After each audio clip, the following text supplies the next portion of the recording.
It feels a little bit like being in a villa at sea. Aboard the Sunseeker 86, one of the largest and most prestigious motor yachts at Boat 2019. This is purely about luxury. A maximum of 8 passengers can be really spoiled by the crew. Of course, this only works if the necessary money is at hand.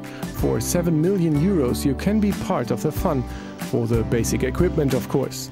The buyer, however, not only gets a yacht, but almost a floating home.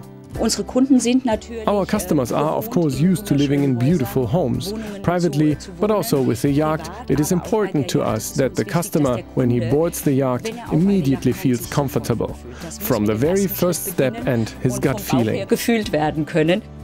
Even a bit more elegant, but one size smaller, the sailing yacht Swan 65. However, the designers in no way held back.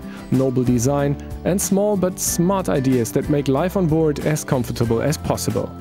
The yacht can accommodate 6 passengers and can also be run without a crew.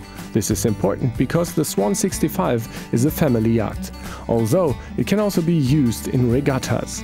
The buyer needs under 3 million euros to own it, and just as with the Sunseeker, of course, that does not include any extras. After all, super yachts can never be luxurious enough.